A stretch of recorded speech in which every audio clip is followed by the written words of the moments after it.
Dead Man's Island by John Escott. Published and copyright Oxford University Press, 1992. Chapter 1. Coming to England. My name is Carol Saunders. I live in England now, but when I was younger, I lived in Hong Kong. My father was a businessman there, and my mother worked as a secretary. We lived in Hong Kong for 7 years. I was happy at school, with lots of friends, and we had a good time. I like pop music. The Rolling Stones, David Bowie, and Jake Rosso were my favourites. Jake Rosso was my favourite singer. He died in a car accident the year I left school. But I listened to his pop records all the time. I had hundreds of pictures and photos of him on my bedroom wall. Then one day in winter, when I was 17, things began to go wrong for me. My father went to Australia on business. I loved him very much and didn't like him going away. "Come home quickly," I always said to him. He was in Australia for 2 weeks. Then on the day of his journey home, an aeroplane from Sydney crashed into the sea just south of Hong Kong. Everybody on the plane died. I heard about the plane crash on television. At first, I did not think about my father. Then I remembered he was flying back from Sydney on that day. "Oh no," I cried. I telephoned the airport, but they did not know the names of all the passengers then. Perhaps my father didn't get that plane, I thought. Oh, please, please. My mother was at work, and I called her on the telephone. She came home quickly, and we went to the airport and waited for news. Later, we learned my father was on the plane. "It's not true!" I shouted. But it was true, and I began to cry. I cried for weeks and weeks. I spent many days alone in my room. I was lonely and sad, and I wanted to die too. I stopped going out with my friends. I didn't want to see other people. I stopped listening to Jake Rosso's records and took his pictures off my bedroom wall. I didn't listen to music or watch television. Nothing mattered anymore. Then I stopped crying. I stopped feeling sad and began to feel angry. Why did it happen to him? I asked my mother. Why do the best people die? Jake Rosso, my father. I don't know, Carol, my mother said. She was unhappy too. At the time of the plane crash, I was a student at college. I enjoyed the work and college life very much.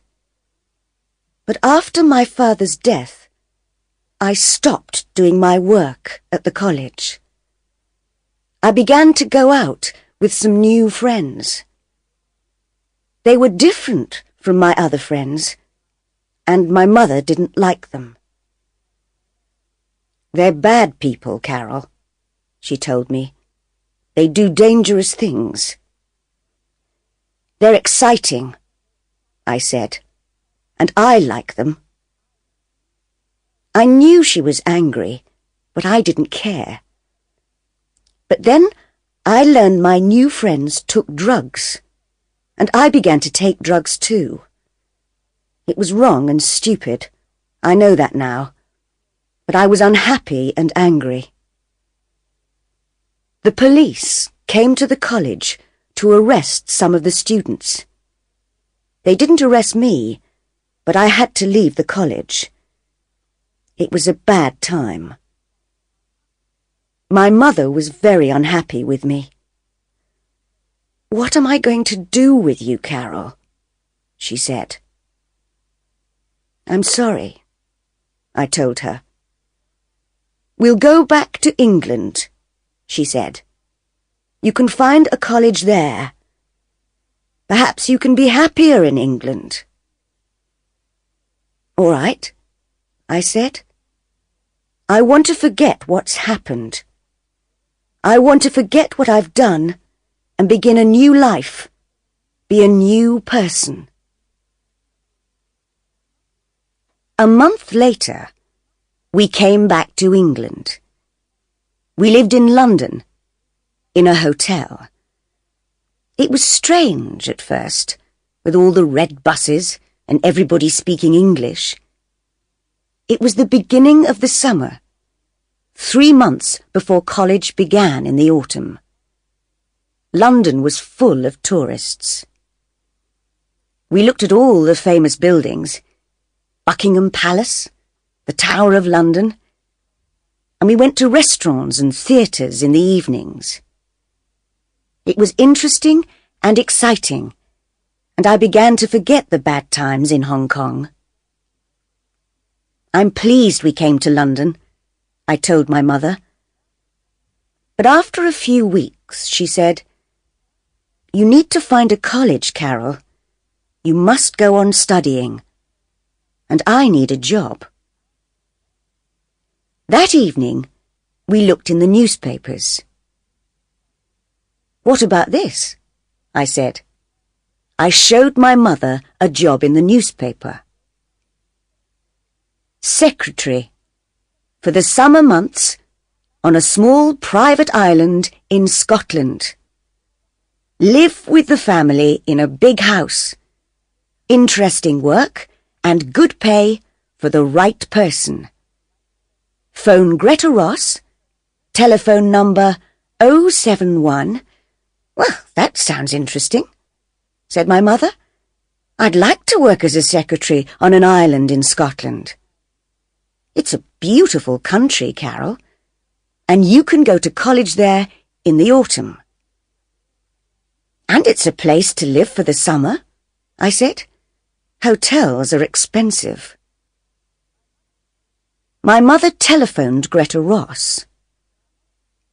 "Come and see me tomorrow," Greta Ross told her. "Come to the Savoy Hotel at 11 o'clock. I went to the Savoy Hotel with my mother. It was big and expensive, bigger than our hotel, and in the centre of London. Mum needs this job, I thought, and a private island in Scotland is a nice place to live. Perhaps I can forget what's happened if I go there. "Room 22, said the woman at the hotel desk. "Go on up. Mrs. Ross will see you now." Greta Ross was waiting for us. She was about 30 years old and very beautiful. She wore an expensive red dress, and her hair was very long and dark. "This is my daughter Carol," said my mother. "Hello, Carol," said Greta Ross. "Hello," I said. "Carol is 18 years old," said my mother. "Can she come with me if I get the job? Perhaps she can help in the house or in the gardens. She likes gardening. She's studying farming at college." "Perhaps," said Greta Ross. "There's a small farm on the island." "I'd like to work on the farm," I said. Greta Ross looked at my mother. How long did you live in Hong Kong, Mrs. Saunders? 7 years, answered my mother. My husband died in a plane crash last year, so we've come back to live in England. Where did you live before Hong Kong? We lived in India for 3 years. Then Greta Ross took my mother into a room and asked her more questions. I waited outside. Greta Ross is nice, I thought. I hope my mother gets the job. Soon after, the door opened and my mother came out. She was smiling. Greta Ross said, "Please wait here for a minute, Mrs. Saunders. I want to make a phone call." She went back into the room and closed the door. I was sitting on a chair near the door and I could just hear Greta Ross's voice speaking on the phone. "I think I've found someone," she was saying. "She has a daughter, but the girl can work in the garden or on the farm. Don't worry. They've been away from England for 10 years. It'll be all right, I tell you. Don't worry." After a few minutes, Greta Ross put down the phone and came out of the room. "You've got the job," she told my mother. My mother was pleased. "Thank you," she replied. I was pleased too, but now I was worried about that phone call. I didn't understand it. Chapter 2. The Island. We went to Scotland the next day, first by plane, then by train. Greta Ross travelled with us. I looked out of the train window and saw fields and villages and mountains. Mum is right, I thought. Scotland is a very beautiful place. "You're going to be my husband's secretary," Greta Ross told my mother. "He's a businessman, but he never leaves the island. He does all his work by telephone and letter and computer. He invests money in companies all over the world." "Do many people live on the island?" I asked. "Not many," said Greta Ross. "You'll meet them soon." Greta Ross is young, I thought. Is her husband young too? How can a young man buy an island? Is he very rich? After the train, we went on Mr. Ross's boat, which took us out to the island. The boatman was a young man. He had dark hair and was brown from the sun. "This is Tony," said Greta Ross. "He works for Mr. Ross." "Hi," said Tony.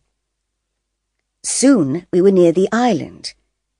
I could see the beaches and the cliffs. The boat slowed down. "There are dangerous rocks round the island," explained Tony. "A lot of them are under the water and you can't see them. I have to be careful. But the rocks keep other boats away, and that pleases Mr. Ross." "Why?" I asked. Tony looked at Greta Ross, but she wasn't listening. "Mr. Ross doesn't like visitors to the island," Tony said in a quiet voice. Then Greta Ross looked at us, and Tony said no more. Why doesn't Mr. Ross like visitors? I thought. Has he something to hide? When we arrived on the island, my mother and I followed Greta up to the house.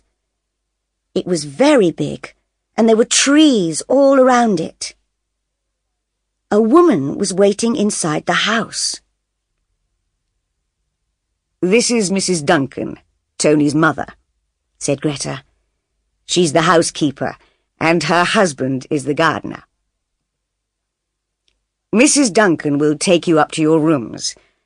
I'm going to tell Mr. Ross you've arrived." The housekeeper was a little woman with short hair. She went up the stairs, and my mother and I went after her. My room was next to my mother's. I looked out of the window and saw the gardens at the back of the house. A man was working in the garden near some trees. "Is that Mr. Duncan?" I thought. I looked between the trees and saw the sea. It's a beautiful house and a beautiful island. That evening, we had dinner with Mr. and Mrs. Duncan and Tony. We ate in the big kitchen. "What happened to Mr. Ross's last secretary?" asked my mother. "She's in hospital," replied Mrs. Duncan. "She's going to be away all summer." "Isn't Mrs. Ross lonely here?" I said. "No," said Mrs. Duncan. "She likes painting a lot. She has a room upstairs and goes there to paint. She's very good. Sometimes she goes to different places on the island to paint pictures." We finished eating our meal. Soon after, Greta Ross came into the kitchen. "Mr. Ross wants to see you and your daughter now, Mrs. Saunders," she said. "Follow me, please." We followed her through the house and into a big room. This was Mr. Ross's office, and he was sitting behind a desk. I was surprised. He was a young man, about 30. He had a moustache, short dark hair, and he wore glasses. Mr. Ross was speaking into the telephone. "Who does he look like?" I thought. "Is it Tony Duncan?" "Mr. Ross is talking to a business friend in New York," said Greta. "Please sit down." While we waited, I looked around the office. There were 3 telephones, a computer, and lots of books and papers. There was another door, and I could see a smaller room next to the office. There was a smaller desk and another computer in there. Mr. Ross finished speaking on the phone, then looked carefully at my mother and me. For a few seconds, he didn't speak, and just watched us. Then he said, "I'm pleased to meet you, Mrs. Saunders. I need some help with my work. My secretary is in hospital, and there's a lot of work to do. Sometimes you'll have to work late at night because of time differences in New York and Tokyo. Is that all right?" "Yes, that's all right," said my mother. "Can you use a computer?" "Yes." "Good." He looked at me. "Is this your daughter?" "Yes, this is Carol," said my mother. "Hello," I said. "Greta says you like gardening. There's a big garden here, so you can help Mr. Duncan. And there's a farm. Dan and Stella Parks live in the farmhouse and work on the farm. You can help them too. We have some animals.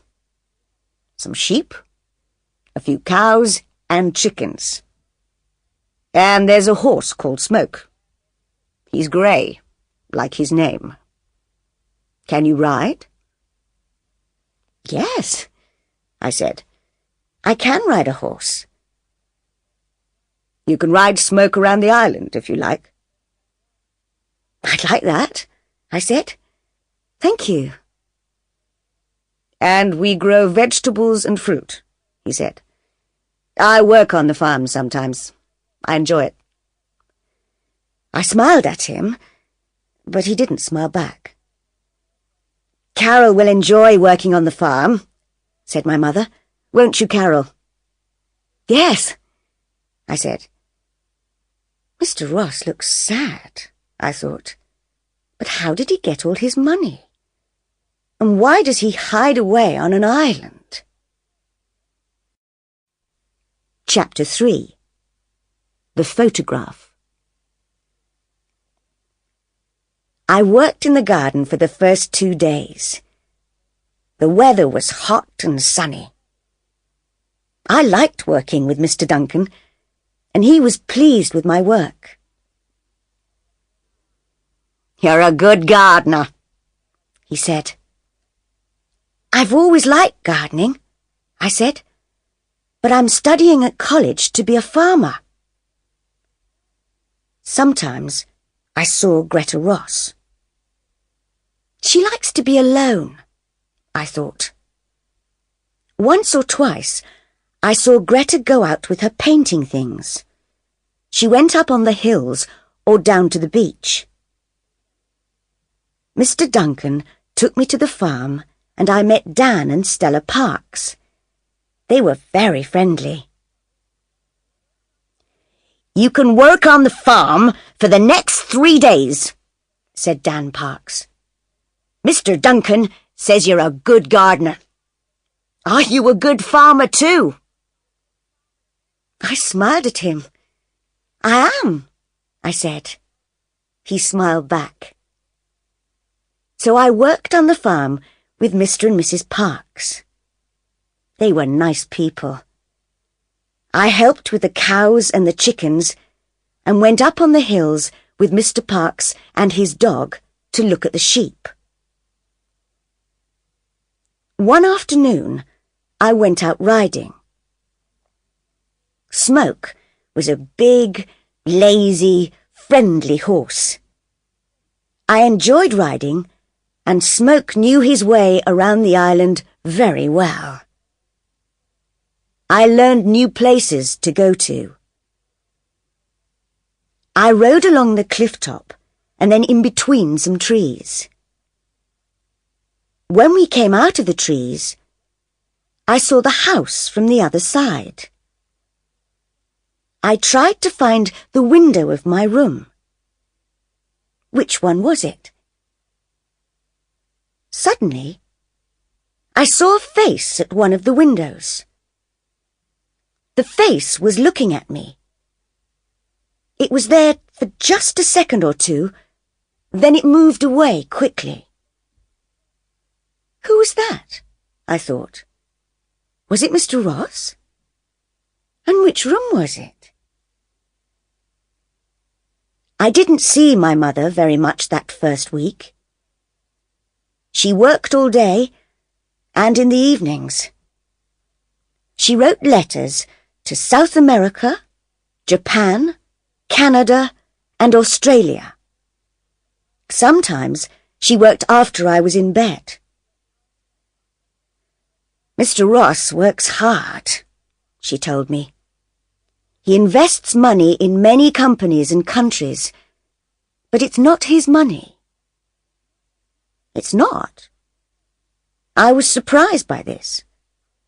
"No, it's his wife's money, and she bought the island. It's her island, her house, her farm. Everything belongs to her." How strange. But why does Mr. Ross always look sad? And why does he never leave the island? I asked. "I don't know," said my mother. "He says he likes it here and likes working on his farm. It's strange, I know." Sometimes, when I finished work, I walked along the beaches or the cliffs, or I went swimming in the sea. I liked swimming. Greta Ross often came to the beach to swim, but Mr. Ross never came. "Stay away from the rocks, Carol," Greta Ross told me.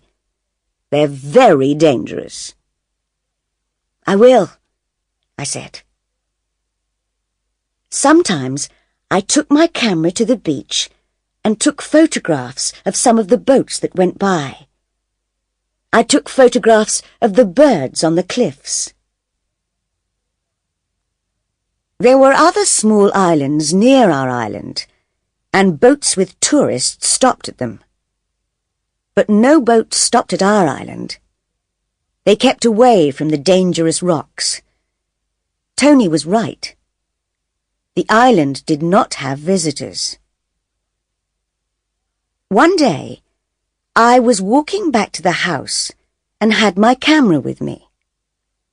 I stopped and looked at the big house. Mr. Duncan was working in the garden in front of it. At first, he didn't see me. "I'm going to take a photograph of the house," I thought. "The sun is in just the right place, and it will make a good picture." I looked at the building through my camera and took the photograph. Mr. Ross was coming out of a door. He was in my picture too, and he looked angry. "It's all right," I thought. "It's still a good photograph." But Mr. Duncan was running across the grass. He came quickly up to me and said, "Give me your camera." He looked very worried. "What's wrong?" I asked in surprise. I gave him the camera. "Never take photographs of Mr. Ross," he said. And then he opened the back of my camera and took out the film. "Hey, what are you doing?" I said. "You'll spoil my film." But he didn't stop. "Sorry," he said, and he put the film into his pocket. "But no pictures of Mr. Ross. He doesn't like people to take pictures of him." Mr. Ross was watching us. He saw the camera, and he saw Mr. Duncan take out the film. But he said nothing. Then he turned and went back into the house. Later, I told my mother about Mr. Duncan and the camera. "He spoiled my film," I said. "I don't understand," she said. "Why did he do that?" "I don't know," I said. "But there's something strange about Mr. Ross." About a week later, I finished work early one day and came back to the house. My mother was working in her small room next to Mr. Ross's office. Mrs. Duncan was in the kitchen. Greta Ross was painting in her room upstairs. I went to my room and began reading a book. I was sitting beside the window. After half an hour, I got tired of reading. I looked out at the rain and the grey sea and the rocks between the trees. My book isn't very interesting, I thought. I got up and went out of my room. I walked along the passage and turned a corner. Then I saw the door at the end of the passage. There was a large plant in a plant pot outside the door. Where does that door go? I thought. I haven't seen it before. I remembered the face at the window in my first week on the island. Perhaps it's the door to that room, I thought. I walked along to the door and turned the handle. The door didn't move. It was locked. "What are you doing?" said a voice behind me. I turned round quickly and saw Greta Ross. She looked angry. "That room is private," she said. "I'm sorry," I said. "I didn't—" "Stay away from there," she told me. I told my mother about the locked door. "What's behind it?" I said. "Is it a secret?" "I don't know," said my mother. "It doesn't matter. Mr. Ross can have locked rooms if he wants them." "I think he does have secrets," I said. "There's something strange about him. There's something strange about this island. Somebody isn't telling us something. Something important." My mother laughed. "Stop playing detective, Carol," she said. Chapter 4. The Locked Room. 2 days later, there was a storm in the middle of the night. I was hot and I couldn't sleep. I got out of bed, went across to the window, and looked out at the night. Black clouds hurried across the sky, and the trees moved wildly in the wind.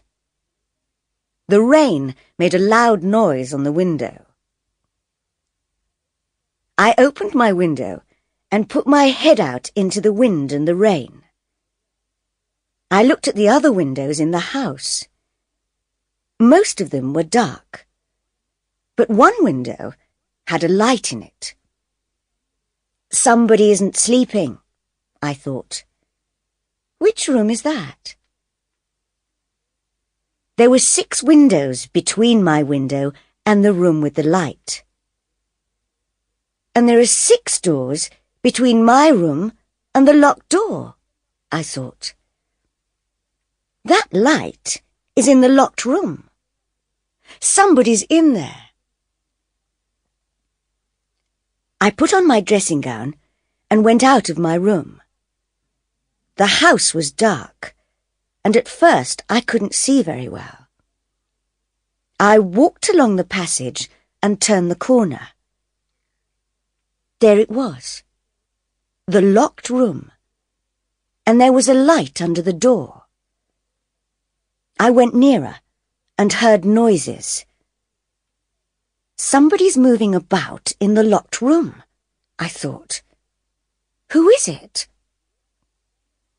Then the light went off and the door opened. I was afraid to move. Somebody came out of the room and into the dark passage. Lightning suddenly lit up the house, and I saw who it was. "It's Mr. Ross," I thought. What was he doing in that room in the middle of the night? I didn't move, and he didn't see me. He locked the door of the room carefully. He didn't put the key in his pocket, but hid it in the plant pot next to the door. "He's coming along here," I thought. "I must get back to my room." And I ran back along the passage. Mr. Ross heard me. "Who's that?" he called. I didn't answer, but ran into my room and closed the door. He came along the passage and stopped outside my door. Then he walked past and went on down the stairs. I took off my dressing gown and went back to bed. I was shaking because I was afraid. Now I know how to get into the locked room, I thought. But what's in there? There was no storm in the morning, but it was still raining. I got up early and worked on the farm. There were eggs from the chickens, and I put them in boxes. I helped to milk the cows and then took them out to the field. Later, I went back into the house for breakfast. "Did you sleep all right last night?" asked Mrs. Duncan. "Or did the storm wake you up?" "I slept all right," I said. I didn't want to tell her about the light in the locked room or about Mr. Ross. After breakfast, I went back upstairs. Mr. Ross was talking on the telephone in his office. My mother was working at her desk. I knew that Mrs. Duncan was in the kitchen and that Mr. Duncan was working in the garden. "Where's Mrs. Ross?" I thought. Then I looked out of the window and saw her with Tony Duncan. They were walking to the boat. "He's taking her out in the boat," I thought. "Perhaps she's going to Edinburgh." The boat moved away from the island, and I waited until it was out at sea. Then I opened the door of my room. There was nobody in the passage, and I ran along to the locked room. The key was still in the plant pot, and I took it out. My hand was shaking. Then I unlocked the door. Chapter 5. A Dead Man. I went into the room, and I was very surprised. The room was full of strange things. Coloured shirts and suits. 3 guitars. And there were posters and photographs on the wall. I looked at the posters. Jake Rosso's face looked down at me. I looked at the dead Jake Rosso's picture, and I remembered all the photographs on the walls of my room in Hong Kong. I could never forget that face, the face of my favourite singer. Then, while I looked at his face, something strange happened. I began to see another face in the posters. An older face, and with a moustache, but the same face. I saw the face of Mr. Ross. "No," I said, "it's not true." But it was. I knew it was. Mr. Ross is Jake Rosso. "No," said a voice behind me. I turned round and saw Mr. Ross. He was standing in the doorway. He looked afraid. "I don't believe you," I said. "You have to believe me." I looked at the posters. "Who is that, if it's not you?" "It's Jake Rosso. He was my brother." "That's not true," I shouted. "I don't believe you. Listen, Jake Rosso was my favourite singer. I had hundreds of photos of him. I still have all his records. I loved him. Do you understand? Thousands of people loved him." "He's dead," Mr. Ross said quietly. "No!" I shouted. "You're Jake Rosso. You look different now, yes. You've got short hair. You've got a moustache now, and you wear glasses. But you're Jake Rosso. You were my favourite pop star, so I know." Mr. Ross said nothing and watched my face. He doesn't know what to do, I thought. He knows I don't believe him, and he's afraid. Then he said, "It was you in the passage last night, wasn't it?" "Yes," I answered. He looked angry. "I was wrong to give your mother a job," he said. I thought it was okay because you came from Hong Kong, and I needed help with my work. I needed a good secretary. Does your other secretary know who you are? I asked. Do the other people on the island know? Mr. Ross didn't answer, but walked across to the window. He was thinking. What's he going to do? I thought. Then he turned round. Okay, you're right. I am Jake Rosso. I knew it! He looked worried and unhappy. Can you keep a secret? A very important secret. I thought for a minute, then I said, yes, I can keep a secret. Then he told me. The other people on this island are my family. Your family? I said. Yes. My real name is James Duncan, and Mr. and Mrs. Duncan are my father and mother. Tony is my younger brother, and his wife Lisa is my secretary. It's she who's in hospital. And Dan and Stella Parks? I asked. My mother's sister and her husband, he said. But what are you doing here on this island? I don't understand. I'll tell you, he said. He sat down on a chair and took a guitar in his hands, but he didn't play it. You were right. I was a famous pop star. I was very rich, and I had a beautiful wife. But things went wrong. How? I took drugs, he said. I drank a lot of alcohol. I got drunk and crashed cars. I did stupid, terrible things.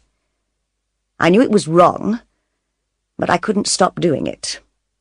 I was crazy for a time. I can understand that, I told him. I've taken drugs too. He looked surprised. You have? Yes, I said. After my father died, I was very unhappy, and things went wrong for me too. But go on with your story. He went on. One night, I was driving my car. I was drunk. And I hit somebody. A young girl. She died. I killed her. Oh, no. Yes, he said. She was 15 years old. I wanted to die too. The money didn't matter anymore. Nothing mattered anymore. What did you do after the accident? I asked. I drove on in the car. I didn't stop, and I didn't tell the police. I had killed someone, and I was afraid. He looked afraid now. He put the guitar down and went on with his story. So I made a plan. Jake Rosso had to die too. It was the best thing to do. And so I killed him. But you're still alive. My family know I'm alive, but no other people know. He looked at me. But now you know. How did you do it? I asked. I told my family about my plan, and I told Greta, my wife. At first they didn't like it, but after a long time, they said okay. Then I faked the car crash. Faked it? Yes, he said. I put some of my things in the car, a guitar and some clothes. Then I pushed my car over a cliff and burned it. The police found the burned car and thought I was dead. Everybody thought I was killed in the car crash. "But you faked the crash," I said. "Yes." "What did you do then?" "My family hid me away for months. I tried to change into a different person. Shorter hair, a moustache, quiet suits. All my money went to Greta, and she changed her name to Ross. I told her to buy this island. Now I invest her money, the money that was mine. And now I'm James Ross." "What about Jake Rosso?" I asked. "Jake Rosso took drugs," he said. "Jake Rosso got drunk and crashed cars. He killed a young girl, so he had to die. I can never forget the girl. I think about her every day." "And that's why you always look so sad," I thought. I looked around the room. "Why do you keep a room like this? Why do you keep the guitars, the posters and photographs?" James Ross did not speak for a minute.